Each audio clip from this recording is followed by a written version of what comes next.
بسم اللہ الرحمن الرحیم۔ آج ہم سلسلے کے دوران میں چونکہ ہم نے نظم قرآن اور قرآن کے دوسرے اصولوں کو سمجھا ہے، تو اس کی روشنی میں ایک چھوٹی سی جو سب سے مختصر سورہ ہے قرآن مجید کی، اس کو ہم سمجھتے ہیں کہ کس طرح سے نظم قرآن کے تحت اس کے معنی کیسے وہ الفاظ ادا کرتے ہیں، اور اس کی جو تینوں آیتیں ہیں، انا اعطیناک الکوثر فصلی لربک وانحر ان شانئک ھو الابتر، یہ کس طرح سے اپنے ایک دوسرے کے ساتھ مل کر معنی پیدا کرتے ہیں۔ یعنی مثلا الکوثر سے مراد کیا ہے یہ واضح ہوگا اگلی آیت سے، اور ان دونوں کا مطلب کیا ہے یہ تیسری آیت سے واضح ہوگا۔ تو اس طرح سے ہم سورہ الکوثر کو اس کے جو ٹیکسچوئل کانٹیکسٹ ہے اس کے اندر رکھ کر سمجھیں گے، اور پھر ہم ہسٹوریکل جو اس کا کانٹیکسٹ ہے اس میں رکھ کر سمجھیں گے کہ اس کا کیا مطلب ہے۔ پہلی سلائیڈ کے بعد اب دوسری سلائیڈ پہ ہم چلتے ہیں۔ اس میں میں نے ایک اردو زبان سے مثال دی ہے تاکہ ہم یہ بات سمجھ سکیں کہ ہم بھی کلام ایسے ہی کرتے ہیں، اور کس طرح سے کچھ جملے جو ہیں وہ دوسرے جملوں کی مدد سے معنی پیدا کرتے ہیں۔ تو میں نے مثال یہ لکھی ہے کہ میں نے تمہیں بہت فائدے والی چیز دی ہے۔ فائدے والی چیز جو ہے اس کو سامنے رکھیے گا، میں نے چیز کا نام نہیں بتایا، میں نے تمہیں بہت فائدے والی چیز دی ہے۔ یہ جو چیز ہے فائدے والی چیز، اس کا میں نے نام نہیں بتا رہا کہ کون سی چیز ہے، اس کے نام کا فیصلہ جیسے وہاں انا اعطیناک الکوثر ہے تو یہاں پر فائدے والی چیز میں نے رکھا ہے تاکہ مثال ذرا اس کے مطابق ہو جائے۔ تو میں نے تمہیں بہت فائدے والی چیز دی ہے، تو اب وقت کا خیال رکھا کرو اور وقت پر آفس جایا کرو۔ یہ جو جملہ ہے وہ گرین رنگ کا ہے، سلائیڈ میں آپ دیکھ رہے ہیں۔ یہ جو جملہ ہے یہ فائدے والی چیز کے بارے میں ہمیں بتا رہا ہے کہ فائدے والی چیز کیا ہے۔ میں نے تمہیں بہت فائدے والی چیز دی ہے، تو اب وقت کا خیال رکھا کرو اور وقت پر آفس جایا کرو۔ یہاں اب وقت کا خیال رکھا کرو یہ جملہ اور وقت پر آفس جایا کرو، یہ بات بتا رہا ہے کہ فائدے والی چیز کا کوئی تعلق ٹائم سے ہے۔ تو ٹائم سے تعلق رکھنے والی چیز کیا ہوگی؟ گھڑی۔ تو اب ان دو جملوں کی مدد سے ہم اندازہ لگا سکتے ہیں کہ میں نے جو چیز اپنے مخاطب کو دی ہے وہ اصل میں گھڑی ہے۔ تو میں نے تمہیں بہت فائدے والی چیز دی ہے یعنی گھڑی دی ہے، تو اب وقت کا خیال رکھا کرو اور وقت پر آفس جایا کرو۔ اس جملوں کو اگر میں سمجھانا چاہوں کسی کو تو میں اس میں گھڑی کا اضافہ کر دوں تو سب کے لیے اور بات سمجھ آ جائے گی کہ وہ اچھا فائدے والی چیز کیا دی گئی تھی۔ تو تفسیر میں ہم یہی کرتے ہیں کہ جو بات پوشیدہ ہوتی ہے اس کو کھول کے رکھ دیتے ہیں۔ تو میں نے تمہیں بہت فائدے والی چیز دی ہے، تو اب وقت کا خیال رکھا کرو اور وقت پر آفس آیا کرو۔ اگلے جو گرین رنگ کا جملہ ہے اس نے سرخ جملے کے معنی میں جو فائدے والی چیز تھی اس کا مفہوم واضح کر دیا ہے۔ اب اگلا جملہ دیکھیے جو میں نے پرپل کلر میں کیا ہے کہ تمہاری مخالفت کرنے والے بے بس ہو جائیں گے۔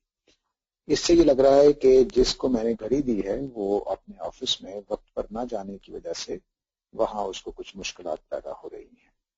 تو میں نے تمہیں بہت فائدے والی چیز دی ہے۔ اب فائدہ کیا واضح ہو رہا ہے کہ تم ٹائم پر جا سکو گے اور تمہاری مخالفت بھی ختم ہو جائے گی۔ تو ان تین جملوں نے اصل میں مل کر ایک پوری تصویر میرے سامنے بنائی، مخاطب سننے والے کے سامنے، پڑھنے والے کے سامنے، کہ دینے والے میں ایک گھڑی جو ٹائم بتانے والی چیز ہے وہ اپنے مخاطب کو دی ہے، اور اب وہ وقت کا خیال رکھ کر کام کرے گا اور وقت پر آفس جایا کرے گا، جس کی وجہ سے اس کو مشکل پیدا ہو رہی ہے وہ اس کی حل ہو جائے گی۔ تو یہ وہ ٹھیک بالکل سورہ الکوثر بھی ایسے ہی ترتیب پائی ہوئی ہے۔ تو اس میں ہم جا کر دیکھیں گے اب کہ سورہ الکوثر میں الکوثر کا مطلب کیا ہے اور اگلے جملوں کا مطلب کیا ہے۔ تو اگلی سلائیڈ پہ چلتے ہیں۔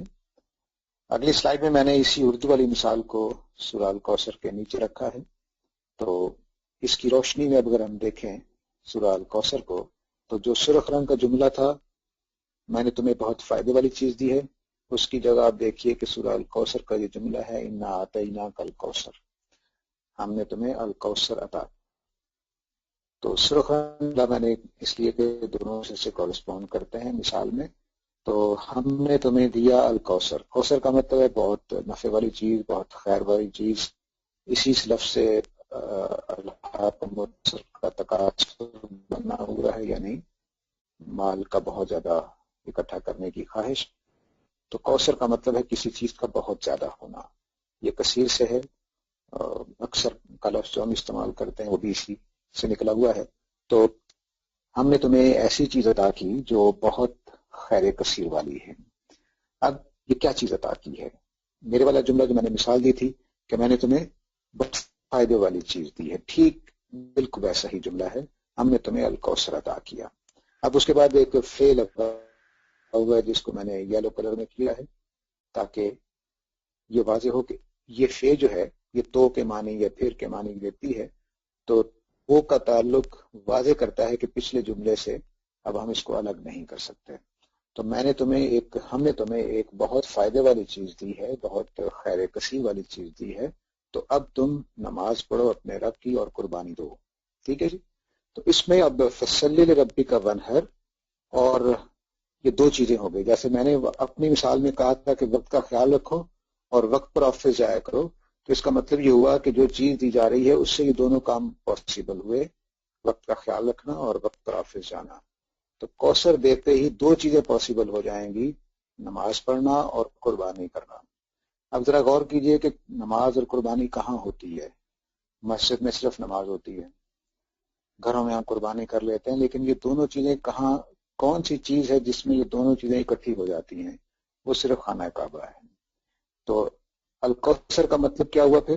جس طرح وہاں ہم نے فائدے والی چیز کا مطلب گھڑی کر لیا تھا اگلی دو چیزوں کی وجہ سے، اسی طرح ان دو چیزوں کی وجہ سے کہ نماز قربانی کرو، تو یہ دنیا میں صرف ایک ہی مقام ہے جہاں پر دونوں چیزیں اکٹھی ہوتی ہیں. تو کوثر ملنے سے یہ دونوں چیزیں ہو سکیں گی. تو کوثر کیا پھر ملا؟ یہ خانہ کعبہ ہے. تو اب دیکھیے کہ اس اگلے جملے نے ہمیں یہ بتایا کہ الکوثر جو ہے وہ اس سے مراد کیا ہے. تو اصل میں یوں سمجھ لیجئے کہ اللہ تعالیٰ نے خانہ کعبہ کا ایک صفاتی نام رکھ دیا ہے کہ یہ خانہ کعبہ جو تمہارے لیے بہت فائدہ مند، بہت خیر کثیر والی جگہ ہے، یہ ہم تمہیں دے رہے ہیں. تو جب تمہیں یہ مل جائے تو پھر آپ نے اپنے رب کی نماز پڑھنی ہے اور قربانی کرنی ہے. یہ دونوں چیزیں اگر آپ غور کریں تو یہ حج کی علامت بھی ہے، کیونکہ حج میں یہ قربانی اور نماز اکٹھی کر دی جاتی ہے. اور رہا طواف اور سعی تو اس کو بھی اللہ تعالیٰ نے نماز ہی قرار دیا ہے دوسرے مقام پہ سورہ آل عمران میں. تو اس طرح سے انا اعطیناک الکوثر، ہم نے تمہیں عطا کیا الکوثر، تو تم اپنے رب کی نماز پڑھو اور قربانی دو. اب سوال یہ پیدا ہوا کہ اگلے جملے کا کیا مطلب ہے؟ ان میاں کا ہوگا لتر، تیرے دشمن ہی جو ہیں وہی ان کی جڑ کٹ جائے گی، وہ ہلاک ہو جائیں گے. اب جب آپ کو الکوثر مل گیا، اور اس کو میں ایک یاد دہانی کے طور پر بتا دوں کہ یہ مکی سورہ ہے. مکہ میں ابھی خانہ کعبہ پر قبضہ کس کا ہے؟ قریش کا. تو قریش کے قبضے میں ہوتے ہوئے خانہ کعبہ کا نبی صلی اللہ علیہ وسلم کو مل جانے کا مطلب کیا ہے کہ دشمن ضرور ہلاک ہوگا تبھی ملے گا. تو ان نشانیہ کا ہوا لبتر بھی الکوثر کے ساتھ مل کر بالکل واضح کر دیتا ہے بات کو، کہ بات یہ ہو گئی کہ ہم نے تمہیں الکوثر عطا کر دیا ہے. یعنی وعدہ کرنے کا مفہوم ہوتا ہے اس میں. جب ہم کہتے ہیں میں نے عطا کر دیا ہے تو اصل میں وعدہ کر لیا کہ مل گیا. جیسے ہم کہیں کوئی ہمارے پاس انٹرویو کے لیے آئے اور ہم کہیں ہم نے آپ کو ملازمت دے دی، آپ اگلے مہینے جوائن کر لیں. تو یہ جو دے دی ہے ملازمت، بالکل اسی طرح کا جملہ ہے، یہ ہم نے تمہیں الکوثر دے دی، یعنی خانہ کعبہ دے دیا، تو اب تم نے اپنے رب کی نماز پڑھنی ہے اور قربانی دینی ہے. انا شانئک هو الابتر، بے شک تیرا دشمن ہلاک ہو جائے گا. یعنی اس وقت جن کا قبضہ خانہ کعبہ پہ ہے وہ ہلاک ہو جائیں گے، ختم ہو جائیں گے، ان کی طاقت ختم ہو جائے گی اور خانہ کعبہ تمہارے قبضے میں آ جائے گا. تو یہ یعنی سورہ میں اپنے اگلے جملوں کی مدد سے مل کر ہمیں یہ رہنمائی دی کہ خانہ کعبہ کیا ہے. اسی لیے حدیثوں میں یہ بات اشارہ شاید کیا ہے نبی صلی اللہ علیہ وسلم کی کہ حوض کوثر جو ہے وہ اسی جگہ پہ ہوگا جہاں خانہ کعبہ تو وہاں بھی کوثر کا لفظ استعمال ہوا ہے، تو حوض کوثر اور خانہ کعبہ یہ تقریباً ہم معنی لفظ ہو جائیں گے۔ اگلی سلائیڈ پہ چلتے ہیں، اس میں یہ تو تھا سورت کے اندر، یعنی سورہ الکوثر کے اندر کی جو باتیں تھیں، اس میں ہمارے پاس کیا ایویڈنسز تھے جس نے ہمیں کوثر کے معنی طے کرنے میں مدد کی، اور جس نے ہمیں نشانیہ کا ابتر کے معنی طے کرنے کی مدد کی۔ اب آگے چلتے ہیں، تو اگلی سلائیڈ میں میں نے اس کو دو صورتوں کے بیچ میں رکھا ہے، اگرچہ میں پورا کانٹیکسٹ جا رکھ کے وہ شروع ہوا ہے قرآن کے شروع سے اور چلتے چلتے سورہ الکوثر آئی ہے، لیکن میں نے دو چیزیں آپ کے سامنے سب رکھوں گا، ایک صورت اس سے پہلے اور ایک صورت اس کے بعد کی، تاکہ یہ اندازہ ہو سکے کہ قرآن مجید میں صرف یہی ترتیب نہیں ہے کہ صورت کے اپنے جملے جیسے انا اعطیناک الکوثر کا جملہ، فصل لربک وانحر کا جملہ اور انا شانئک هو الابتر کا جملہ یہ آپس میں مربوط ہیں، صرف اتنا نہیں ہے، بلکہ یہ صورت جو اس سے پہلے ہے سورہ الماعون اور اس کے بعد والی سورہ الکافرون، یہ بھی اس کے ساتھ اس طرح سے جڑے ہوئے ہیں کہ ایک مکمل مضمون کو مکمل کرتے ہیں، تکمیل کرتے ہیں اس کی، تاکہ ہمیں ایک پوری تصویر ہمارے سامنے آئے۔ تو اب مثال کے طور پر پہلی سورہ جو ہے سورہ الماعون، ارأیت الذی یکذب بالدین، اس میں ابو لہب کو نمایاں کیا گیا ہے۔ اس کے نمایاں کرنے کا مطلب یہ ہے کہ اس کے کریکٹر کو سامنے رکھ کر بتایا گیا ہے کہ کیا اس آدمی کے بارے میں کیا خیال ہے جو اللہ کے فیصلے کو جھٹلاتا ہے، اللہ کے دین کو جھٹلاتا ہے کہ وہ کوئی فیصلہ کرے گا قیامت والے دن۔ تو یہ وہ آدمی ہے جو یتیم کو دھکے دیتا ہے، جو مسکین کو کھانا کھلانے پر ابھارتا نہیں ہے۔ یہ اس طرح کے نمازیوں کے لیے ہلاکت ہے جو اپنی نمازیں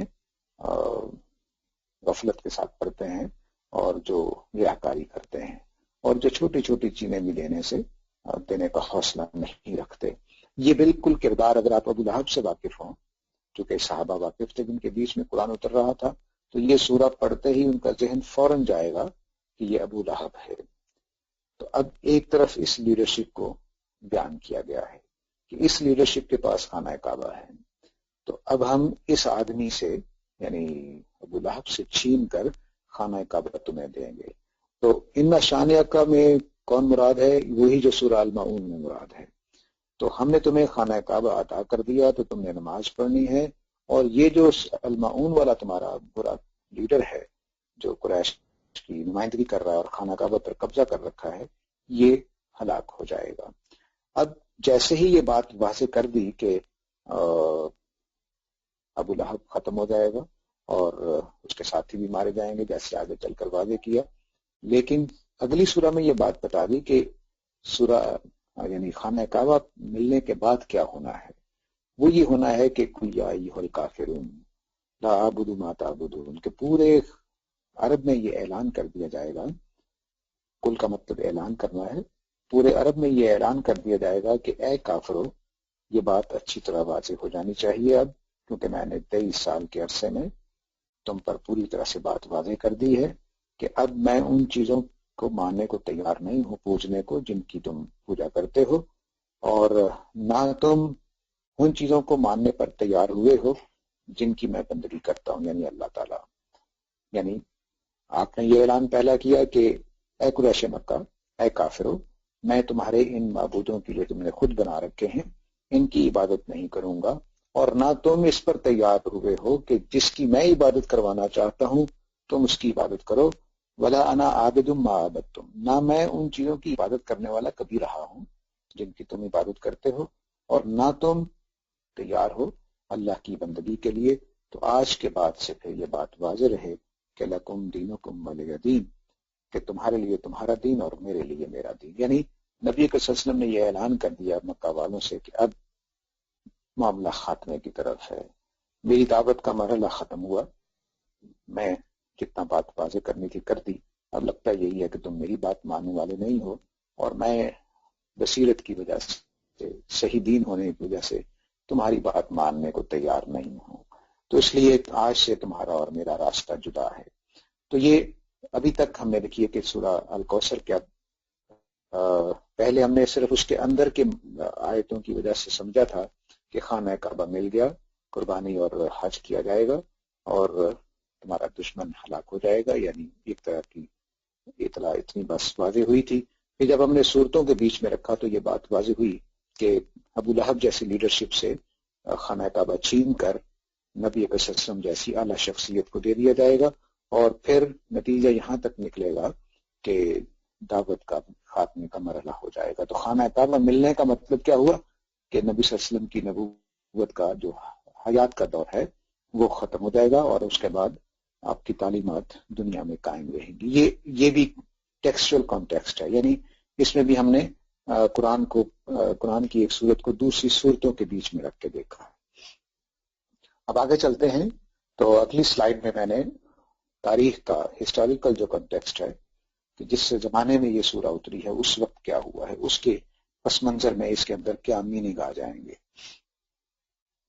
تو اس میں اب یہ بات ہمارے سامنے آئے گی کہ ہم ہسٹری میں رکھ کر دیکھیں گے۔ نبی اکرم صلی اللہ علیہ وسلم نے یہ سورہ جب اتری ہے تو مکی دور تھا، مکہ میں کوئی 12-13 سال آپ نے دعوت دی، دعوت دینے کے بعد آپ مدینہ تشریف لے گئے۔ مدینہ جب پہنچے تو وہاں پر صورتحال یہ ہوئی کہ صحابہ نے جو انصار تھے مدینہ کے، انہوں نے آپ کی مدد کرنے کا فیصلہ کر لیا۔ مدد کرنے کے بعد جنگیں ہوئیں، جنگوں میں قریش کے لیے فیصلہ ہو گیا، اور اس کے بعد فتح مکہ کے موقع پر نبی صلی اللہ علیہ وسلم کو عملاً پریکٹیکلی الکوثر قبضے میں آ گیا۔ جب یہ کوثر قبضے میں آ گیا تو اب تاریخ کے اس پس منظر میں دیکھیے تو میں نے نیچے بلوچ میں لکھا ہے کہ نبی صلی اللہ علیہ وسلم کا وہ خانہ کعبہ ملنا، اس کا مطلب کیا ہے کہ فتح مکہ ہو گئی۔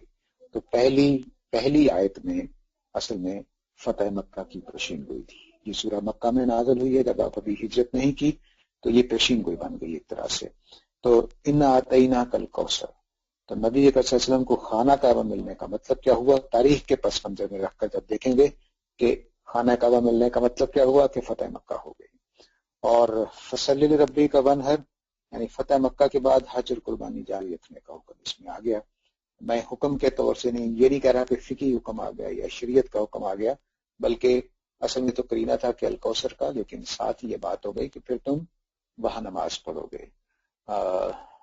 اب تمہیں روک دیا گیا ہے، تم جا نہیں سکتے ہو وہاں پر، تمہارے دشمنوں کا قبضہ ہے، لیکن جب یہ الکوثر تمہیں مل جائے گی تو تم اپنی مرضی سے، تو تاریخ کے پس منظر میں رکھ کر اس کے اندر آزادی کا مفہوم شامل ہو گیا ہے کہ پھر تم اپنی مرضی سے تم جا کر نماز پڑھو گے، اب تمہیں روکا جا رہا ہے۔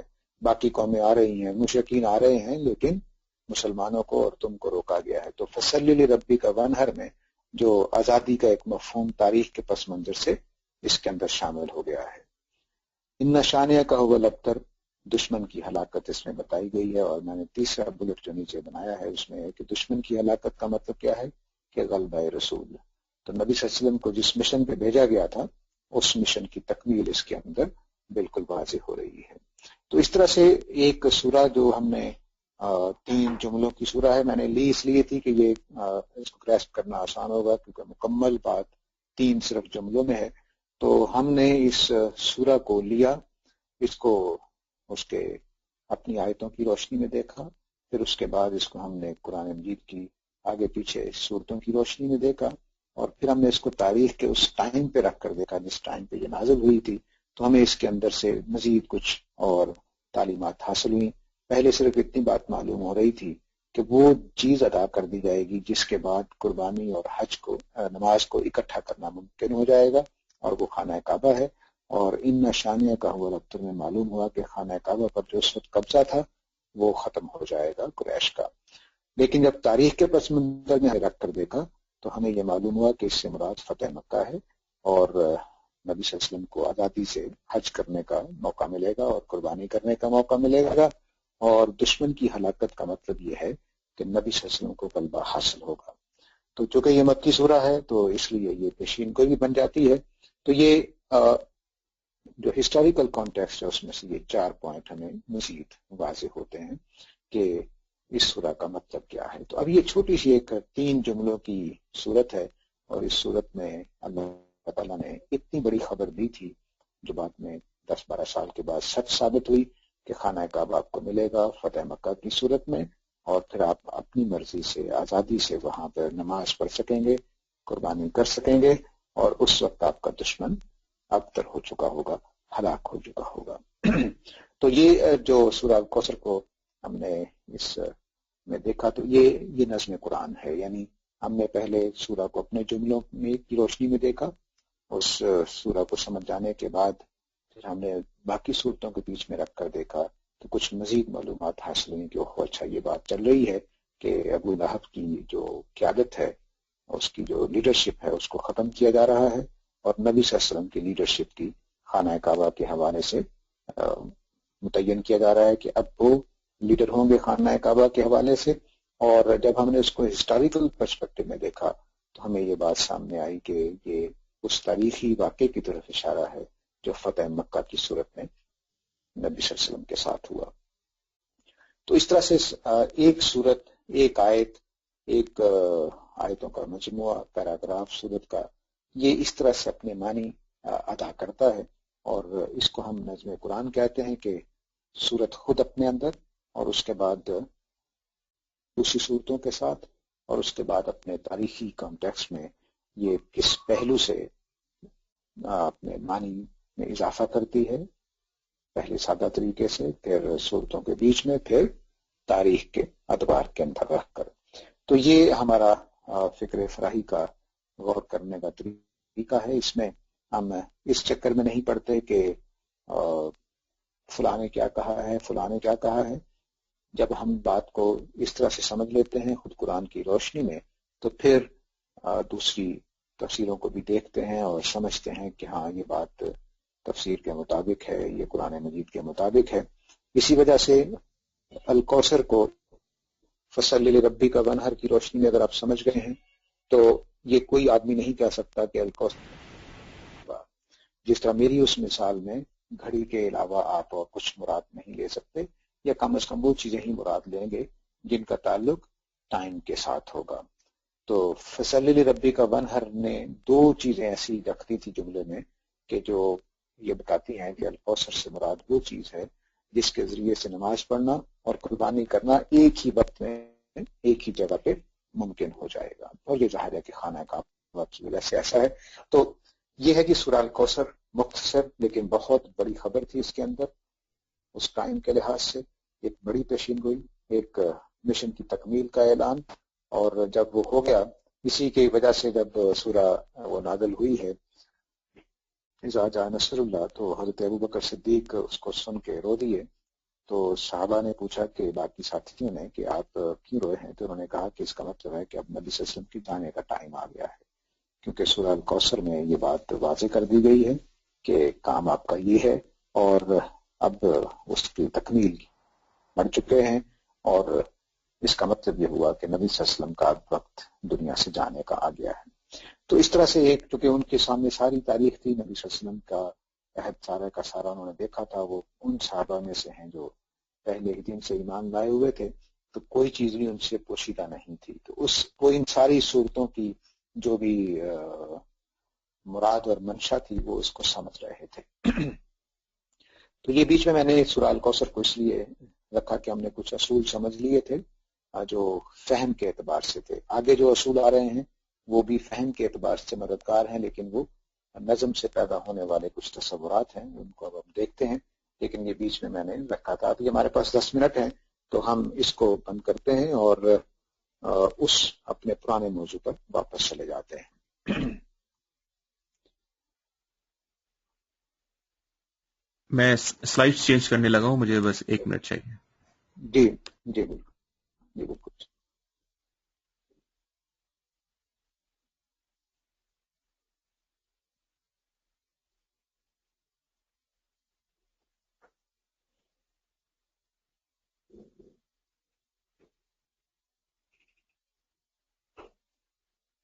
یہ سوئے مسانی والی ہوگی سلائڈ۔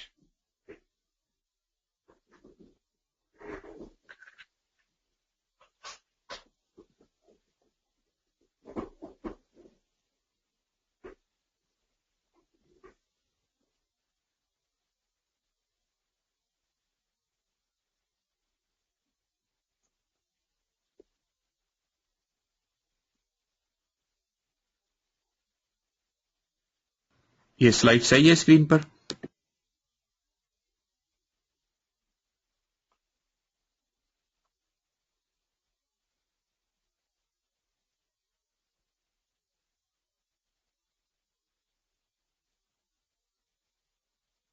ساجد صاحب اچھا آپ نے یہ کھول لیا، ٹھیک ہے چلیے سوری یہی کر لیتے ہیں. نہیں آگے جانا ہے تو مجھے بتا دیجئے. سوری مجھے سلائیڈ نمبر نہیں یاد. میرا خیال ابھی ہم اسی پر تھے، جو دوسری سلائیڈ ہے نا اس کی، جہاں جو اوپر جو آیات قرآنیہ سے پہلے والی جو تھی.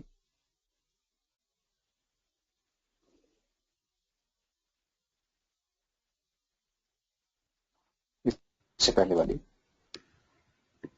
جس میں جھوٹ کی کچھ ٹائپس بتائی تھی ہم نے. بگ یہ لائز بگ سینس. اچھا نہیں اس سے یہ پہلے والی. وہ تو بالکل ہی پہلی سلائیڈ ہے، اس سے پہلے تو کچھ نہیں ہے. This is the first slide, this is the second one. Second میں ہے پھول بنا ہوا ہے، فلاور بلیک کلر کا، وہ ہاں سیکنڈ جی سلائیڈ. جی اس سے اگلی اس سے اگلی جو تھرڈ ہے وہ سلائیڈ جو ہے تھرڈ. جس میں بدگمانی وغیرہ، نہیں اس کے جی تھرڈ بعد. سلائیڈ جہاں بدگمانی وغیرہ والی جو ہے نا وہ. ہاں یہ میں اسی سلائیڈ پر ہوں جہاں پر innovation, false witness, denial of truth وغیرہ. جی جی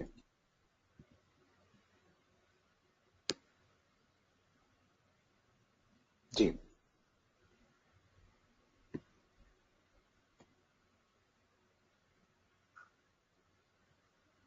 تو شروع کرو جی کیا ابھی. جی نہیں بالکل، ریکارڈنگ از آن. جی جی تو جھوٹ کے بارے میں ہم پچھلی دفعہ بات کر رہے تھے. تو اس میں اب جو میں بات کرنا چاہ رہا ہوں وہ یہ کہ جھوٹ صرف ایک سمپل بات نہیں ہوتی، سادہ سی کوئی چیز نہیں ہے، بلکہ یہ بہت بڑا گناہ ہے. اور میرا خیال ہے کہ پرانی امت جو تھی ہماری وہ اس کو کبیرہ گناہوں ہی میں شامل کرتی تھی، سادہ جھوٹ ہو یا ان شکلوں میں ہو جو اس سلائیڈ پہ آپ کو نظر آ رہے ہیں. تو جھوٹ کبیرہ گناہ ہے، یعنی اس کو کبھی بھی ہمیں اتنی آسانی سے نہیں لینا چاہیے جتنی آسانی سے ہم لے لیتے ہیں. لیکن میں نے کچھ ایسا سمجھانے کے لیے کہ اس کی کچھ ٹائپس ہمارے اوپر واضح ہو جائیں. تو ایک اس کی جھوٹ کی شکل دھوکہ ہے، بدگمانی ہے، انکار حق ہے، جھوٹی گواہی ہے، اور اللہ تعالیٰ پہ جھوٹ باندھنا ہے. یعنی ہم کہہ رہے ہیں یہ قرآن مجید میں یہ بات آئی ہے حالانکہ نہ آئی ہو، اللہ کے رسول نے یہ بات کہی ہے حالانکہ ہمارے پاس کوئی ثبوت نہ ہو. کتمان حق ہے، یعنی حق کو چھپا دینا ہے، اور غلط توجیحات ہیں، فالس جسٹیفیکیشنز ہیں، اور دوسروں پر بہتان لگانا ہے. یہ سارے جھوٹ کی قسمیں ہیں. یعنی جھوٹ اتنی بڑی چیز ہے کہ اس کے اندر سے اتنی بڑی بڑی چیزیں پھوٹتی ہیں. اسی لیے مسلمانوں کو نبی اکرم صلی اللہ علیہ وسلم نے سے پوچھا گیا کہ کیا کوئی مومن زانی ہو سکتا ہے؟ آپ نے کہا ہاں زانی ہو سکتا ہے. اور کسی نے کہا کہ کیا کوئی مومن شراب پی سکتا ہے؟ آپ نے کہا ہاں مومن ہوتے ہوئے کوئی آدمی شراب پی سکتا ہے. اور پھر صحابہ نے پوچھا کیا کوئی مومن جھوٹا ہو سکتا ہے؟ تو آپ نے فرمایا نہیں، جھوٹا نہیں ہو سکتا. اس کا مطلب یہ ہوا کہ وہ آدمی مومن نہیں ہے جو جھوٹ بولتا رہتا ہے. تو اتنے بڑے گناہ میں ہم پڑے رہتے ہیں اگر ہم جھوٹ بولتے رہیں تو. لیکن کچھ جھوٹ کی شکلیں اتنا بڑا گناہ بن جاتی ہیں، جیسے دھوکہ دینا ہے، جیسے انکار حق ہے. تو یہ جو چیزیں ہیں یہ پھر بہت زیادہ بڑھ جاتی ہیں. یعنی اس کے اندر جھوٹ کے علاوہ ایک اور ایلیمنٹ ایڈ ہو جاتا ہے جس کو پھر ہم کہتے ہیں کہ یہ کمپاؤنڈ سن بن جاتا ہے، یعنی مرکب گناہ بن جاتا ہے کہ جھوٹ بھی آ گیا اور دھوکہ بھی آ گیا. میں نے جب جھوٹ بول کر آپ سے کوئی بات منوا لی یا آپ سے کوئی کام کروا لیا تو اس کا مطلب ہوا کہ میں نے آپ کے ساتھ جھوٹ بھی بولا اور آپ کو نقصان بھی پہنچایا، آپ کو فریب بھی آپ کے ساتھ کیا. تو یہ دوہرا گناہ ہو جاتا ہے. انکار حق میں بھی ایسا ہی ہے کہ ہم سچی بات ماننے کے بجائے اس کا انکار کر دیتے ہیں. تو یہ بھی ایک بہت بڑا جرم بن جائے گا کیونکہ اس میں بھی دو گناہ جمع ہو گئے. جھوٹی گواہی میں ہم جھوٹ ہی بول رہے ہوتے ہیں لیکن ہو کیا رہا ہوتا ہے کہ کسی قاتل کو ہم بے گناہ کر رہے ہوتے ہیں یا کسی چور کو ہم بے گناہ کر رہے ہوتے ہیں تو جھوٹی گواہی دے رہے ہوتے ہیں، یا کسی پر بہتان لگ گیا ہے تو اس کے خلاف جھوٹی گواہی دے رہے ہوتے ہیں. اسی طرح افتراء علی اللہ جو ہے یہ پورے دین کا ستیہ ناش کرتی ہے.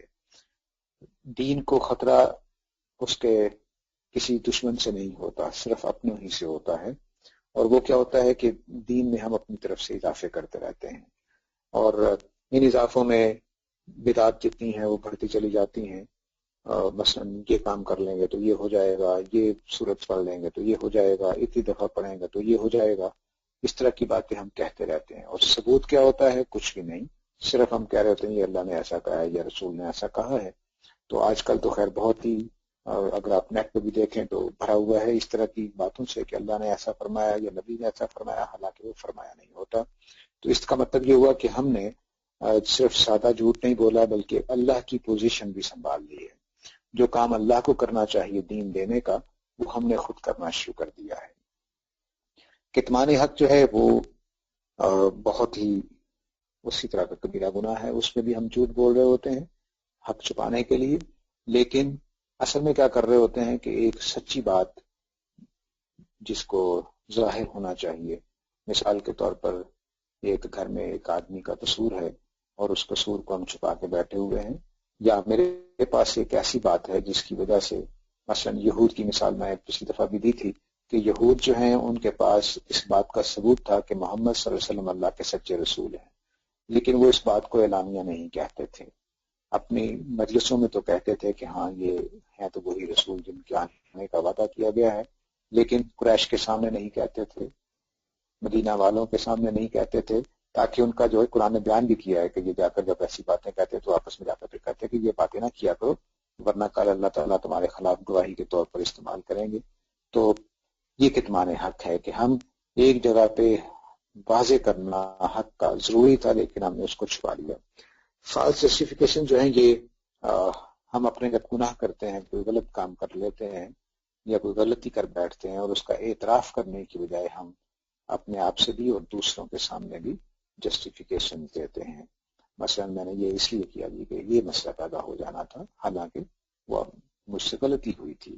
تو غلطی کا اعتراف کرنا یہ خود ایک بہت بڑا ثواب کا کام ہے، لیکن ہم عام طور سے غلطی کا اعتراف نہیں کرتے، اور اس میں میاں بیوی، بہن بھائی، دوست، احباب، آفس میں باس اور اس کے ماتحت، ان کے درمیان یہ عام طور سے اس طرح کی چیزیں چلتی ہیں کہ ہم غلطی کا اعتراف کرنے کے بجائے اس کے اوپر پردے ڈالتے ہیں یا اس کی جسٹیفیکیشن دیتے ہیں. اس طرح بہتان لگا دینا جو ہے یہ بھی اسی طرح کا ایک جھوٹ ہے، لیکن یہ صرف جھوٹ نہیں ہے بلکہ اس کے اندر دوسرے پر کسی جرم کا، کسی گناہ کا بہتان بھی ہے. اگلی سلائیڈ پہ چلتے ہیں. اب اگلی سلائیڈ میں نے کچھ آیتیں رکھی ہیں جو جھوٹ کی سنگینی کو بتاتی ہیں کہ جھوٹ کتنا بری چیز ہے. ان اللہ لا یہدی من ہوا کاذب کفار، اللہ تعالیٰ اس شخص کو ہدایت ہی نہیں دیتا جو جھوٹ بولنے والا اور ناشکری کرنے والا ہے. تو یہ جو کاذب کفار ہے، اس میں کاذب جھوٹے کو کہتے ہیں. تو اس کا مطلب یہ ہوا کہ اللہ تعالیٰ کی جو اسکیم ہے اس کے اندر اس آدمی کے لیے ہدایت کا کوئی سامان نہیں ہے جو جھوٹا ہے. اور یہود کے بارے میں اور کفار کے بارے میں اللہ تعالیٰ نے دوسری جو چیز کہی ہے کہ سماعون للکذب، یہ جھوٹ کو سننے والے ہیں. یعنی صرف جھوٹ بولنا جرم نہیں ہے بلکہ جھوٹ سنتے رہنا بھی جرم ہے. جب آپ کو پتا ہو کہ یہ جو آدمی سامنے بات کر رہا ہے یہ جھوٹی ہے، اور پھر آپ اس میں سنتے رہیں اور اس کا ساتھ دیتے رہیں، تو اصل میں آپ بھی جھوٹ بولنے والے ہیں. تو صرف جھوٹ بولنا جرم نہیں ہے بلکہ جھوٹ کا ساتھ دینا، اس کو سنتے رہنا اور اس باتوں کو سن سن کر ان کا عادی ہو جانا، یہ بھی جرم بن جائے گا. تو جھوٹ بولنا اور جھوٹے لوگوں کا ساتھ رہنا، جھوٹے لوگوں کا ساتھی بننا، یہ بھی گناہ ہو جائے گا. اس کے بعد فرمایا کہ حل ونبئکم علی من تنزل الشیاطین تنزل علی کل افاک نسیم یلقون السمع واکثرهم کاذبون. کیا میں تمہیں نہ بتاؤں کہ شیاطین کس پر اترتے ہیں؟ وہ ہر اس آدمی پر اترتے ہیں جو افاک نسیم ہے. افاک نسیم اس آدمی کو کہتے ہیں جو باتیں گھڑتا رہتا ہے، اور ایسی باتیں گھڑتا رہتا ہے جس سے وہ دوسروں کی حق تلفی کرتا ہے. تو یہ ان پر شیاطین اترتے ہیں، یعنی ان کو گمراہ کرنے کے لیے، ان کے اندر وسوسہ ڈالنے کے لیے. تو جھوٹا ہونا آپ اس سے اندازہ لگا سکتے ہیں کہ کس قسم جرم ہے کہ ہدایت کا راستہ بند ہو جاتا ہے.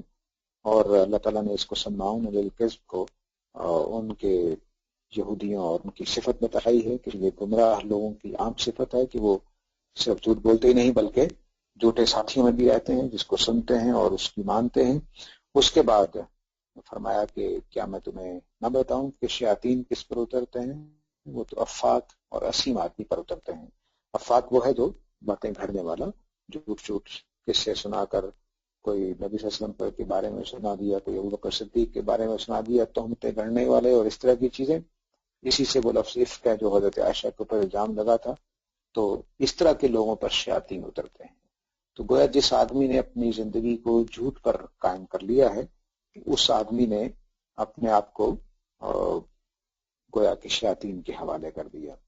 تو اس لیے یہ چیز سادہ بات نہیں ہے، یہ بہت اہم ہے، اس کو پوری طرح سے سمجھداری کے ساتھ برتنا چاہیے کہ ہم کہیں جھوٹ کی اس نوع میں تو داخل نہیں ہو گئے ہیں جس کے بعد پھر اللہ تعالیٰ شیاطین کو ہمارے اوپر چھوڑ دیتا ہے۔ اس کے بعد میں نے اگلی سلائیڈ میں کچھ احادیث کو رکھا ہے۔ اس میں نبی اکرم صلی اللہ علیہ وسلم کی طرف سے جھوٹ کے بارے میں کی باتیں بتائی گئی ہیں جس سے ہمیں عبرت حاصل کرنی چاہیے۔ فرمایا کہ آیت المنافق ثلاث، منافق آدمی تین نشانیاں ہیں۔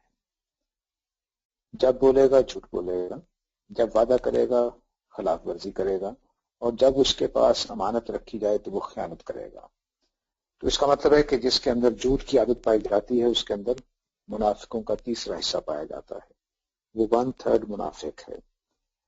تو اس لیے جھوٹ کو اپنی زندگی سے ختم کر دینا چاہیے، اور اس کو سمجھ لینا چاہیے کہ جب جھوٹ آپ کے ہاں زیادہ آ جائے، مثلا جب بولے جھوٹ بولے، یہ والی سٹیج تو ہرگز نہیں آنی چاہیے۔ جس کے اندر یہ سٹیج آ گئی کہ جب بولے جھوٹ بولے تو وہ 1/3 منافق ہے۔ تو اس لیے اپنے اوپر غور کرتے رہنا چاہیے کہ کہیں ہم اس قدر جھوٹ تو نہیں بولنے لگ گئے کہ جب بولتے ہیں جھوٹ بولتے ہیں، کبھی بھی سچ نہیں بولتے۔ یعنی جب کوئی بات پوچھے، ایک ہوتا ہے مجھے کھانا دو، یہ بولنا جھوٹ تو ہوتا نہیں ہے، لیکن جب کوئی بات اطلاع کرنی ہے، کسی کو بات کو پہنچانی ہے، کو بتانی ہے، تو جب اس طرح کی بات بتانی ہو تو وہ جھوٹ بتائے تو سمجھ لیجئے کہ آپ اتنے منافق ہو گئے ہیں۔ ظاہر ہے کہ اس کا فیصلہ دوسروں کے بارے میں نہیں ہوتا، اپنے ہی بارے میں ہوتا ہے۔ ہم دوسروں کو منافق کہہ ہی نہیں سکتے، کیونکہ ہو سکتا ہے کہ وہ سچ بول رہا ہو، ہمیں جھوٹ لگ رہا ہو۔ اپنے بارے میں ہم جانتے ہیں کہ جب بھی ہم سے کوئی بات پوچھے اور ہم جھوٹ بولیں تو اس کا مطلب ہے کہ ہمارے اندر منافقت پائی جاتی ہے۔ اس کے بعد جو سماعون الکذب قرآن میں بات کہی تھی، اسی کو حدیث نے کچھ یوں بیان کیا ہے کہ کفا بالمرء کذبا ان یحدث بکل ما سمع، کہ ایک آدمی کے جھوٹا ہونے کے لیے اتنی بات کافی ہے کہ وہ جو بھی سنے اس کو آگے بیان کر دے۔ تو یہ بات بہت اہم ہے، یعنی نبی صلی اللہ علیہ وسلم نے اصل میں جھوٹ کی ایک اور قسم بتائی ہے کہ مسلمان کا کام یہ نہیں ہے کہ وہ ہر سنی سنائی بات کو آگے پہنچا دے، اس کو اگر آگے پہنچانی ہے تو تحقیق کر کے پہنچانی ہے کہ میں ایسی بات آگے پہنچاؤں جو سچی ہے۔ یہی وہ فرق ہے جو مومن میں اور کافر میں فرق کرتی ہے، لیکن اب الٹ ہو گیا ہے۔ اب کافر جو ہمارے دین کو ہم کافر کہتے ہیں وہ تحقیق کر کے بولتے ہیں زیادہ تر، ان کے ہاں بھی ایسا نہیں کہ جھوٹ نہیں پایا جاتا، لیکن بہرحال وہ اس کا اہتمام کرتے ہیں۔ لیکن مسلمانوں میں یہ چیز ختم ہو گئی کہ اب ہم تو جو سنتے ہیں وہ آگے بیان کر دیتے ہیں۔ تو آپ نے فرمایا ہے نبی صلی اللہ علیہ وسلم نے کہ جھوٹا آدمی ہونے کے لیے اتنی بات کافی ہے کہ وہ جو بھی سنے وہ آگے بیان کر دے۔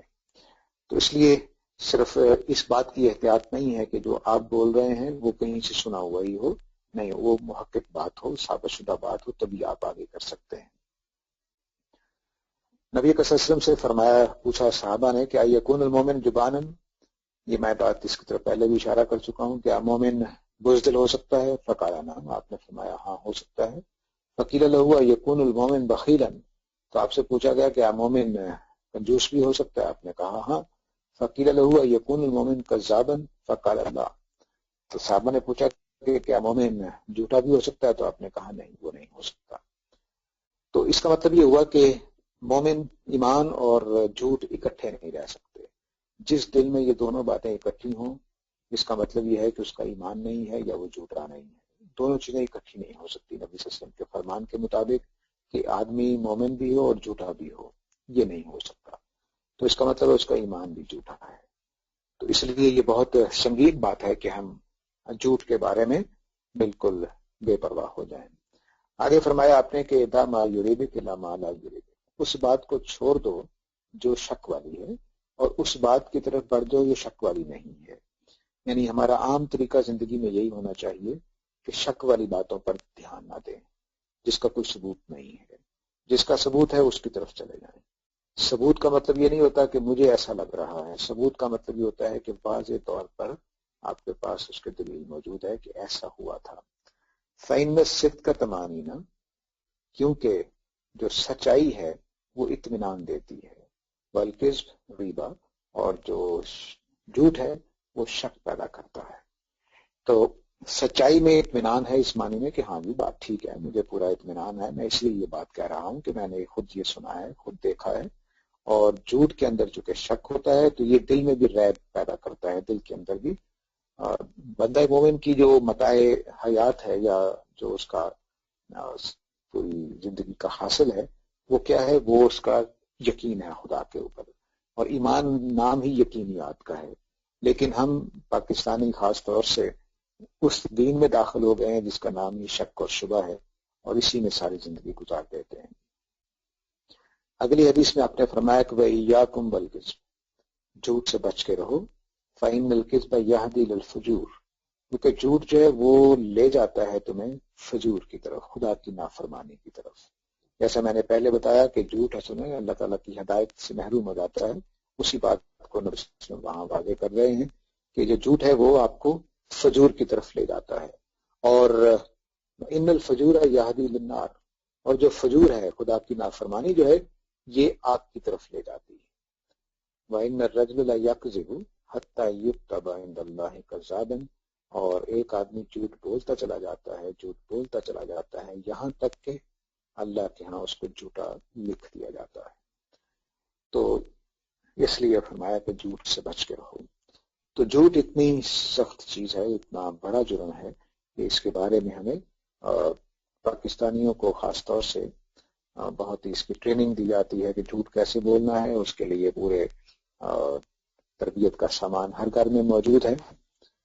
لیکن بہرحال ہم جب بڑے ہو جاتے ہیں، باشعور ہو جاتے ہیں، تو ہمیں جتنا بچ سکیں اتنا بچنا چاہیے اس سے. اگلی سلائیڈ میں کچھ اور نبی صلی اللہ علیہ وسلم کی احادیث مبارکہ ہیں. فرمایا کہ حکمرانوں کا جھوٹ جو ہے وہ بہت ہی سنگین ہو جاتا ہے. ثلاثۃ لا يدخلون الجنہ، 3 لوگ ہیں جو جنت میں داخل نہیں ہوں گے. الشیخ الزانی، وہ بوڑھا آدمی جو زنا کرتا ہو. والامام الکاذب، اور وہ حکمران جو جھوٹ بولتا ہو. والعائل المسحور، اور وہ فقیر بدحال آدمی جو تکبر بھی کرتا ہو. ظاہر ہے کہ یہ وہ 3 لوگ ہیں جن سے یہ جرم کی توقع نہیں ہے. آدمی بوڑھا ہو جائے تو زنا کی توقع نہیں ہے. آدمی بادشاہ ہو تو وہ بھی جھوٹ بول رہا ہو، اس کی توقع نہیں ہے، یعنی اس کو کسی کا ڈر ہے کہ وہ جھوٹ بولے. اور فقیر آدمی جس کے پاس کوئی چیز نہیں ہے، پیسہ نہیں ہے، طاقت نہیں ہے، صلاحیت نہیں ہے، اور وہ متکبر ہو جائے. تو فرمایا کہ یہ 3 لوگ جو ہیں وہ جنت میں نہیں جائیں گے. تو جھوٹ کی ایک شکل یہ بھی ہے کہ آدمی کے پاس اتھارٹی ہو، گھر کا باپ ہے، فادر ہے، بچے اس کے چھوٹے ہیں، بیوی ہے، لیکن وہ اس اقتدار کے باوجود جھوٹ بولتا ہو. تو اس کا مطلب یہ ہے کہ کام خراب ہے، یہ زیادہ سنگین صورتحال پیدا ہو گئی ہے. تو ایک سادہ جگہ ہوتی ہے، لیکن ایک ہی جگہ ہے کہ جہاں پہ ہمارے پاس اختیار بھی ہوتا ہے اور پھر بھی ہم کمزور جگہ پہ کھڑے ہوں. اسی طرح آپ نے فرمایا کہ ہنسی مذاق میں بھی جھوٹ نہیں ہونا چاہیے. ویل للذی یحدث بالحدیث لیضحک بہ القوم، اس آدمی کے لیے ہلاکت ہے جو جھوٹ بول کر لوگوں کو ہنسانا چاہتا ہو. تو یہ جھوٹ بول کر کا مطلب یہی ہے کہ ایک جھوٹ ہوتا ہے کہانی سنا دی جائے، لوگوں کو پتا ہوتا ہے کہ یہ کہانی ہے.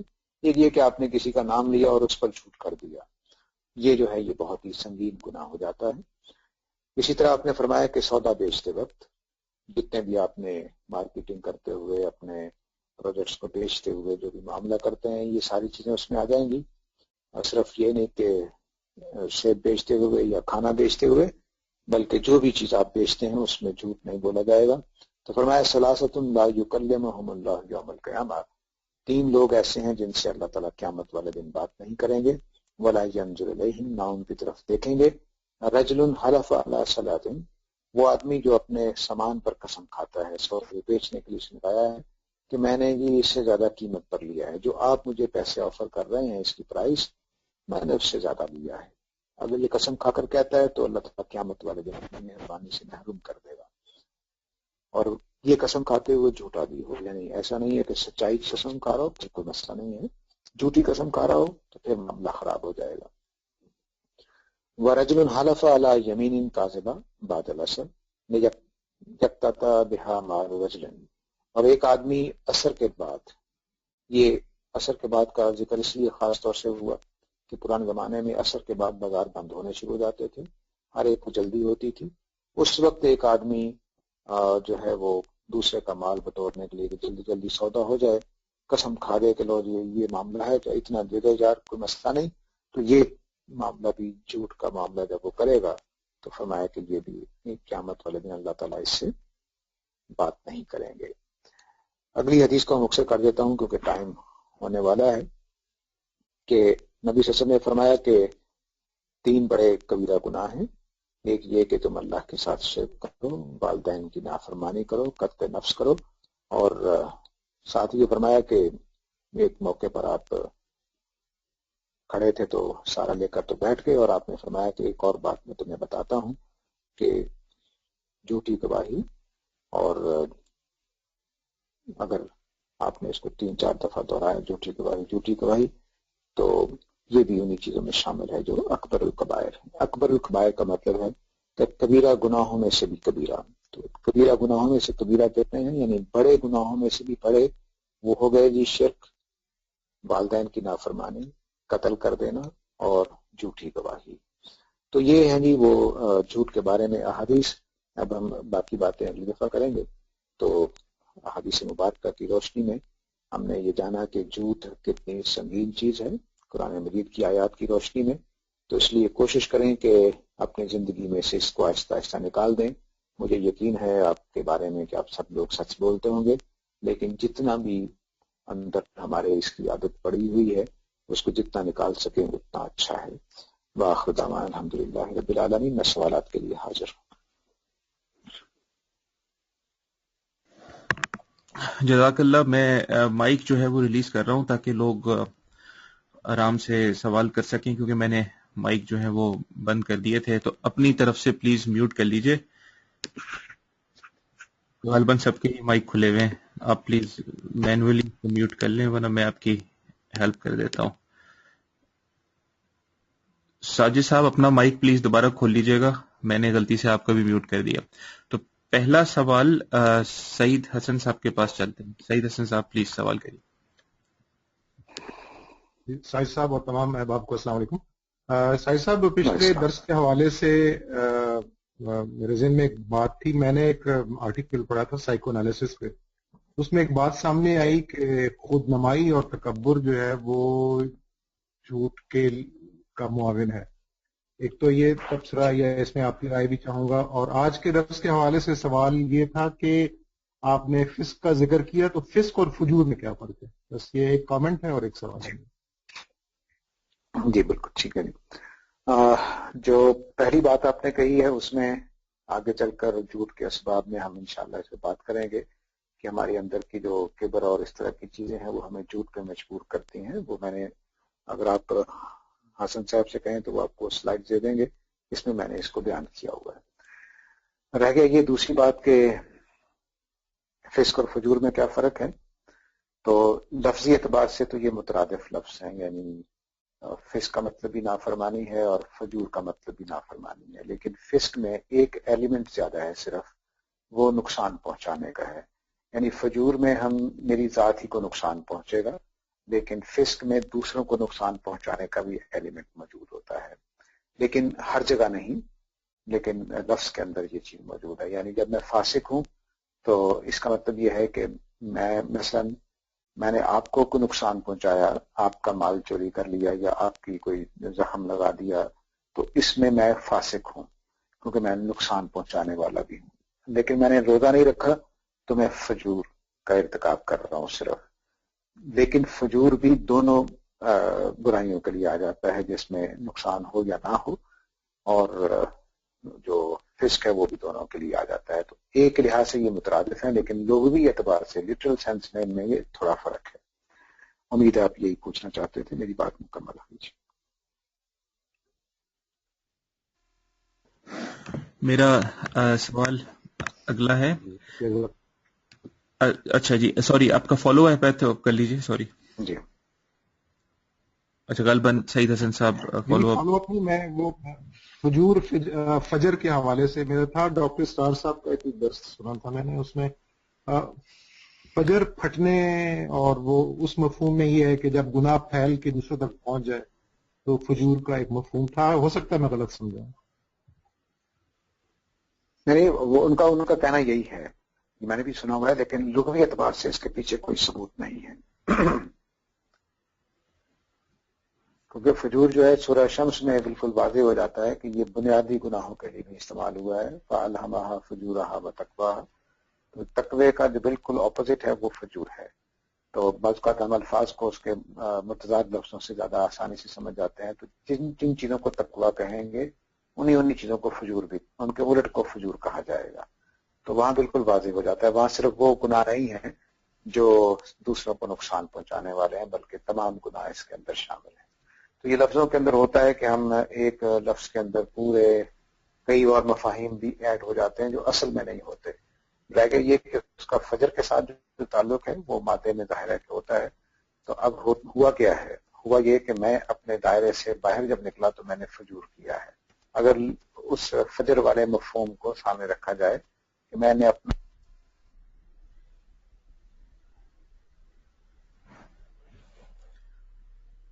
ساجد صاحب آپ کی آواز چلی گئی ہے۔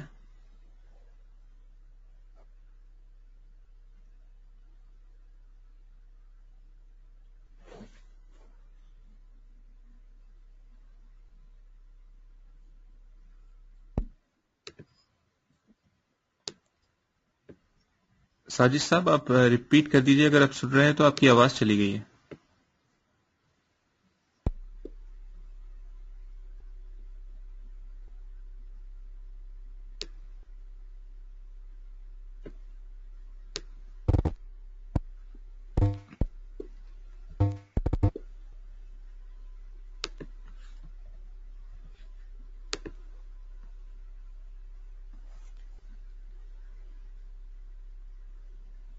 ساجد صاحب آپ کی آواز نہیں آ رہی ہے۔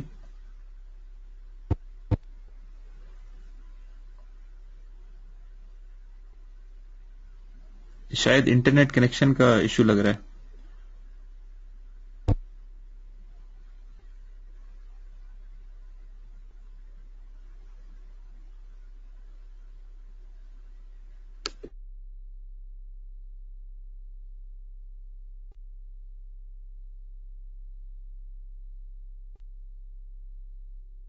اچھا، آپ کو میری آواز آ رہی ہے لیکن آپ کی آواز ہمیں نہیں آ رہی ہے، یا تو آئی تھنک اگر ریکنیکٹ کریں تو شاید مسئلہ سالو ہو سکتا ہے۔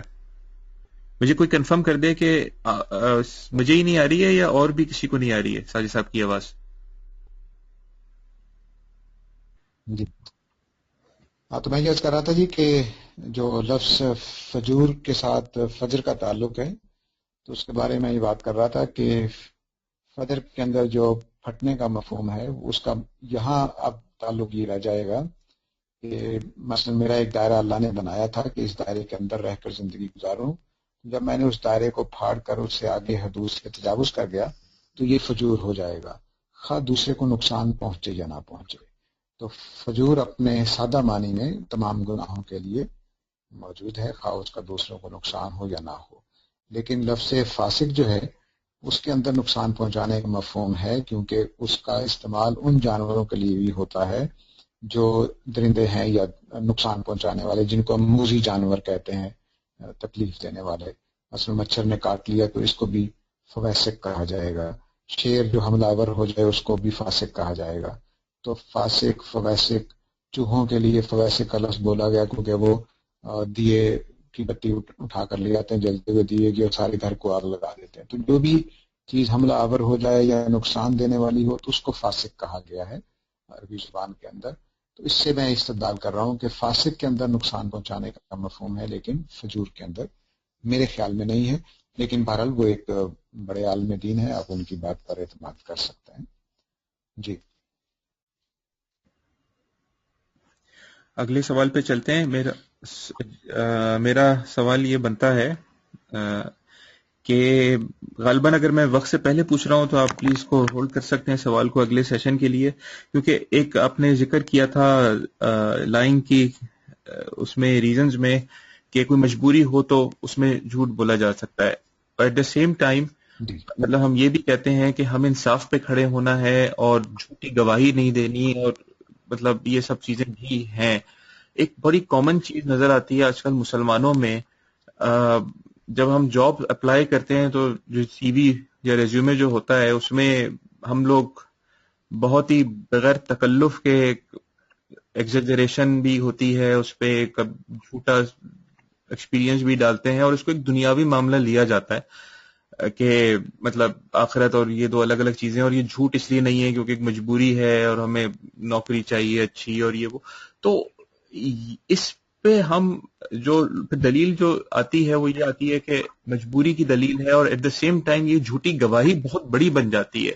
ایک یہ مسئلہ، پھر جن دوستوں کا ریفرنسز دیا جاتا ہے وہ جھوٹا ایکسپیرینس لکھ کر وہ بھی بہت ہی خوشی سے گواہی اس لیے بھی دے رہے ہوتے ہیں کہ ہم تو دوستوں کی ہیلپ کر رہے ہیں اور اللہ تعالیٰ اتنا خوش ہوگا کہ دیکھو ہم. تو یہ سوچ غلط ہے یا نہیں ہے؟ اس کی کیا اس کی وہ بنتی ہے اسلامک پرسپیکٹو سے، اور آخرت کے دن کدھر کھڑے ہوئے ہیں ہم اس معاملے کے حساب سے؟ اس پہ اگر آپ روشنی ڈال دیں ابھی یا اگلے لیکچر میں، آپ جیسے مناسب سمجھیں. جی آپ نے بہت اچھا سوال کیا ہے. اصل میں انہی چیزوں کی وجہ سے میں نے یہ سلسلہ شروع کرنے کی خواہش ظاہر کی تھی کہ پاکستان میں پاکستانیوں میں یہ بہت زیادہ رجحان ہے کہ ہر جگہ پہ ہم اس میں دو مشکلیں پیدا کر دی ہیں. ایک مجبوری کی ڈیفینیشن ہم نے بہت ہی عجیب و غریب کر لی ہوئی ہے کہ یہ بھی مجبوری ہے کہ مجھے جاب لینی ہے تو اب میں جھوٹ بول سکتا ہوں. یہ مجبوری نہیں ہے. آپ فاقے سے مر رہے ہوں تب بھی مجبوری نہیں ہے. فاقے میں مرنے والے کو اس بات کی صرف اجازت ہے کہ وہ زندہ رہنے کے لیے اس وقت کوئی حرام چیز کھا لے. اس کا مطلب یہ نہیں ہے کہ وہ اپنی ساری زندگی کی جو ملازمت ہے اس کو حرام کے اوپر بنیاد رکھ دے. تو یہ بالکل اجازت نہیں ہے. ہم صرف یہ کر سکتے ہیں کہ مثلا مجھے اس وقت میں 4 دن سے بھوکا ہوں، اگر میں نہیں کھانا کھاؤں گا تو مر جاؤں گا، تو میں کسی کی جیب سے 10 روپے نکال کر جا کے کوئی روٹی لے آؤں کھا لوں. یہ ہے جس میں حرام کو چاہے. اس لیے قرآن نے کہا غیر باغین ولا عادن، نہ حدود سے تجاوز کرنے والا نہ باغی بننے والا. تو جب میں پوری زندگی کی بنیاد ایک ایسی جاب پہ رکھ دوں جس کو میں نے جھوٹ بول کر حاصل کیا تھا، تو وہ سارے رزق کے اوپر اثر انداز ہوگی. تو یہ بالکل کبیرہ گناہ ہے اگر ہم اس طرف سے کرتے ہیں. جو بھی آپ نے مثالیں دی ہیں وہ ساری کی ساری مجبوری نہیں ہے. مجبوری کا مطلب یہ ہوتا ہے کہ میری جان کو اب اتنا خطرہ ہے یا کسی اور کی جان کو خطرہ ہے اور وہ بے گناہ ہے، اس کو بچانے کے لیے، ایک ڈوبتے ہوئے آدمی کو بچانے کے لیے میں اگر یہ کہتا ہوں یہ بے گناہ آدمی ہے اس کو نکال لیجئے، تو اب میں کوئی بات اگر چھپاؤں جس کی وجہ سے دوسرا آدمی مدد کرنے سے رکا ہوا ہے تو یہ جائز ہوگا. یہ اس طرح کی باتیں ہیں.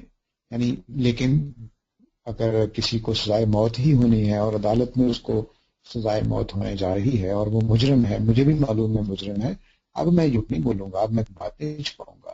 یہ ان جگہوں پہ ہے جہاں پہ مجرم سزائے موت کا مستحق نہیں ہے، اور وہ مجرم کے طور پر نہیں بلکہ محلے والے اس کو مارنا چاہ رہے ہیں تو آپ اس کو بچانا چاہ رہے ہیں. یہ اس طرح کی مجبوریاں ہوتی ہیں جہاں پہ جان اور ایمان کا خطرہ ہو. یہ کوئی چیز نہیں ہے جی مجھے ملازمت نہیں مل رہی اور میرا گزارا بھی ہو رہا ہے، میں بھوکا نہیں مر رہا ہوں اور بس جاب نہیں مل رہی اور اب مجبوری بن گئی. یہ کوئی مجبوری نہیں ہے. میرا میٹر نہیں لگ رہا اور میں رشوت دینے چلا گیا ہوں تو یہ مجبوری نہیں ہے. مجبوری کی ڈیفینیشن ہم نے غلط کر دی ہے. اس وجہ سے بالکل آپ نے صحیح مثالیں دی ہیں. یہ آخرت کے لحاظ سے بہت مہلک بات ہے جو ہم کرتے ہیں. میری بات مکمل کیجیے. جزاک اللہ. سلمان صدیقی صاحب پلیز سوال کریے. السلام علیکم. وعلیکم السلام. ساجد صاحب میرا سوال جو ہے وہ سورہ کوثر کے حوالے سے بنتا ہے. جیسے کہ میں نے سمجھی ہے سورت کو، تو اگر میرے سمجھنے میں کسی قسم کی کمی ہے تو اس کی بھی تصحیح فرما دیجیے گا. جو کچھ تفاسیر جو میں نے پڑھی ہیں اس میں پہلی آیت کو کچھ علماء کرام حوض کوثر یا دریائے کوثر سے ملاتے ہیں.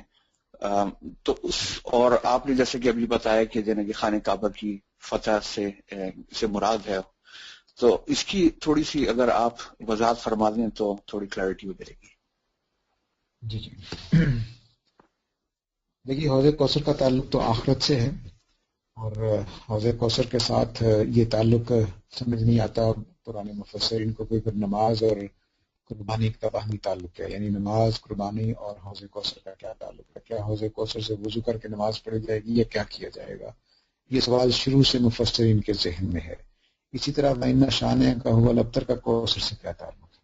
تو میں نے اس لیے 3 آیتوں کو جوڑ کر بتایا کہ جیسے ہی ہم نے وہ مثال جو میں نے دی ہے گھڑی والی، اس مثال کو اگر آپ سامنے رکھیں گے تو غور کریں گے تو اس سے واضح ہوگا کہ اگلی 2 جملے جو ہیں اس پہلے جملے کو واضح کرتی ہیں کہ میں نے تمہیں بہت فائدے والی چیز دی ہے. وہ الکوثر کا مطلب تو صرف فائدے والی چیز ہے، بہت خیر والی چیز ہے. تو اب اس کا مطلب کیا ہے؟ اگلی 2 آیتیں بتاتی ہیں کہ اس کا مطلب وہ چیز ہے جس کے ذریعے سے یہ 2 کام ہو سکیں گے، نماز پڑھنے کا اور قربانی کرنے کا. نماز آپ پہلے بھی پڑھ رہے تھے، قربانی نہیں کر پا رہے تھے، وہ جو خانہ کعبہ میں جا کے ہوتی ہے. تو فصلی لربک وانحر کا جو اکٹھا کرنے کا مطلب اللہ تعالیٰ کی یہی تھا کہ اب آپ کو خانہ کعبہ مل جائے گا. میں نے اس تفسیر کو، صرف میری تفسیر نہیں ہے، قرآن صحابہ کی بعض تفسیروں میں نقل ہوئی ہے. اس کے بعد جو مجاہد ہیں، حضرت مقاتل ہیں، یہ دونوں تابعی ہیں، ان کی تفسیر یہی ہے. اس کے بعد بہت سارے لوگوں نے اس کو نقل کیا ہے، اور پھر مولانا فراہی نے اس کو دوبارہ زندہ کیا پرانی کتابوں سے نکال کر. لیکن یہ استدلال مولانا فراہی کا ہے جو میں نے آپ کے سامنے رکھا ہے. تو یہ تفسیر ایسا نہیں ہے کہ پہلے سے موجود نہیں، لیکن پاپولر زیادہ وہ ہوئی کیونکہ وہ حوض کوثر کا لفظ سیدھا جڑ جاتا ہے. اور ہم بھی یہ نہیں کہتے کہ اس کا مطلب حوض کوثر نہیں ہے، ہم یہ کہتے ہیں کہ دنیا میں اس کا مطلب جب آپ کے تاریخی پس منظر میں یہ اتری ہے تو خانہ کعبہ اور فتح مکہ اس سے مراد ہے. اور آخرت میں اسی جگہ جو کہ حوض کوثر بننا ہے وہ بھی آپ ہی کے پاس ہے، وہ تو حدیث میں بشارت موجود ہے.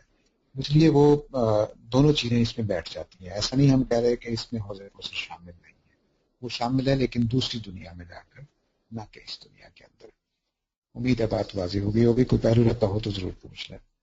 نہیں بالکل، آئی تھنک یہ بالکل آپ نے کلیئر فرما دیا. یہ جو دوسری تفاسیر میں ہے وہ انہوں نے بیک گراؤنڈ یہ بتایا کہ حضور صلی اللہ علیہ وسلم کے صاحبزادے کا انتقال ہوا، حضرت ابراہیم کا. حضور صلی اللہ علیہ وسلم بہت زیادہ غمگین تھے اور قریش جو ہے جشن منا رہے تھے ان کے صاحبزادے کے انتقال کے اوپر.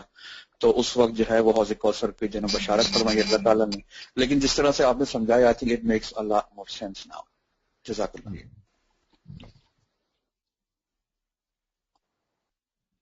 اس میں یہ پہلو واضح رہنا چاہیے کہ جو ابتر ہے اس کا مطلب وہ نہیں ہوتا جو اس کا مطلب بے اولادہ ہے، اس کا مطلب نہیں ہوتا. ابتر کا مطلب ہے جس کی جڑ کاٹ دی گئی ہو، جس کی یعنی خاتمہ کر دیا گیا. یہ دوسری قوموں کے لیے بھی لفظ استعمال ہوا ہے. جب اللہ تعالیٰ نے دوسری قوموں پہ عذاب کا ذکر کیا ہے تو وہاں بھی 1-2 جگہ پہ استعمال ہوا ہے. تو اس کا مطلب ہوتا ہے ہلاک کر دینا، بے اولادہ کر دینا، یا ایسا کر دینا کہ آگے نسل نہ چلے. قریش کی نسل تو ابھی تک چل رہی ہے، سارے قریشی پیدا ہوتے ہیں، پاکستان میں بھی ہیں، انڈیا میں بھی ہے، آپ کے پاس کینیڈا میں بھی ہوں گے. تو وہ نسل نہیں ختم ہوئی ہے. اس کا مطلب وہ تھا ہی نہیں تمہارا دشمن ہی بے اولادہ ہوگا، ایسا کوئی مفہوم نہیں تھا. بس وہ مارا جائے گا اور خانہ کعبہ آپ کے نفس میں آ جائے گا. لیکن یہ بات کہ نبی صلی اللہ علیہ وسلم کو یہ تانا کیوں دیا گیا؟ نبی صلی اللہ علیہ وسلم کی نرینہ اولاد پیدا ہوئی ہے. آپ کے ہاں ایسی کوئی کمی نہیں تھی کہ نرینہ اولاد پیدا نہ ہو یا لڑکے پیدا نہ ہو. آپ کے 2 بیٹے پیدا ہوئے ہیں، دونوں 7-7 8 سال کی وفات پائی عمر میں. یہ ایک الگ چیز ہے کہ بیٹے پیدا ہوئے اور اولاد زندہ نہیں رہی. اور اس میں سچی بات یہ ہے کہ مجھے اللہ تعالیٰ کی طرف سے اس کی حکمت سمجھ میں آتی ہے. آپ صرف اس کا اندازہ لگا لیجئے کہ میں کوئی شان میں ایسی بات نہیں کہنے جا رہا، مجھے بہت معزز ہیں حضرت علی، لیکن صرف حضرت علی کی ذات کی وجہ سے امت میں 2 بڑے فرقے بنے ہیں. اور اگر اللہ کے رسول کے بیٹے بھی زندہ ہوتے تو آپ اس سے قیاس کر لیجئے، ایک انالوجی ڈرا کیجئے کہ ان کے ہوتے ہوئے پھر کیا ہوتا اگر حضرت قاسم زندہ رہتے یا ابراہیم زندہ رہتے، دونوں بیٹوں میں سے کوئی ایک.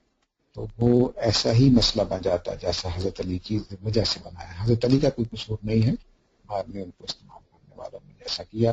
تو اس لیے اللہ تعالیٰ نے ان کی اولاد دی تاکہ وہ والا تانا پیدا نہ ہو جو عربوں کے ہاں بڑا برا سمجھا جاتا ہے کہ اس کے ہاں بیٹا نہیں ہوا. لیکن یہ کوئی چیز نہیں ہوئی کہ بیٹا بھی زندہ رہے تاکہ وہ بعد میں امت کے لیے کوئی مسئلہ بن جائے. تو یہ بہت ہی اللہ کی حکمت تھی کوئی اس کے اندر کہ اس نے آپ کو اولاد تو دی لیکن اس کو زیادہ دیر زندہ نہیں رکھا آپ کے بعد کم از کم. میری بات مکمل کیجیے. جزاک اللہ، شکریہ. ہمارے سوالات کا کیو جو ہے وہ ختم ہو گئی ہے، تو کوئی سوال نہیں ہے. اگر کسی کا کوئی سوال ہے تو پلیز پوچھ سکتے ہیں، ہمارے پاس ٹائم تو ہے. اور اگر سوال نہیں ہے تو پھر اگر کوئی اناؤنسمنٹ بھی نہیں ہے تو ہم ساجد صاحب سے پوچھ لیتے ہیں کہ آپ بتائیے جو اجازت چاہیں یا آپ کو کچھ فرمانا ہے تو آپ کہہ سکتے ہیں. چھٹی تو ہر ایک کو بڑی پسند ہوتی ہے. تو گھنٹی بجا دیتے پھر ہم. ٹھیک ہے، صحیح ہے. تو انشاءاللہ پھر اگلے ہفتے 11 بجے سیٹرڈے کو انشاءاللہ ملاقات ہوتی. آج کے ساتھی خیریت سے بڑے کم نظر آ رہے ہیں. جی میں خود یہی سوچ رہا تھا. 8 لوگ ہوئے، کچھ شاید ایک آدھ نے مجھے ایک صاحب نے بتایا کہ کنفیوژن تھا ٹائم کا، اس کو انشاءاللہ کلیئر ہو گیا ہے کہ 11 بجے ہی ملنا ہے. لیکن باقی اس کے باوجود بھی لوگ کم ہیں. حالانکہ یو ایس والوں کو بھی انویٹیشن بھیجی تھی، لیکن آئی تھنک میں نے تو یہی دیکھا ہے کہ وقت کے ساتھ ساتھ ایک کانسٹنٹ پوائنٹ آتا ہے، یعنی کہ شروع میں نیچرل سی بات ہے، ہر جگہ ایسے ہی ہوتا ہے. میرے خیال میں ہمارا کانسٹنٹ پوائنٹ وہ 8 یا 9 کا ہے جو اونچ نیچ اسی پہ رہتا ہے آلموسٹ.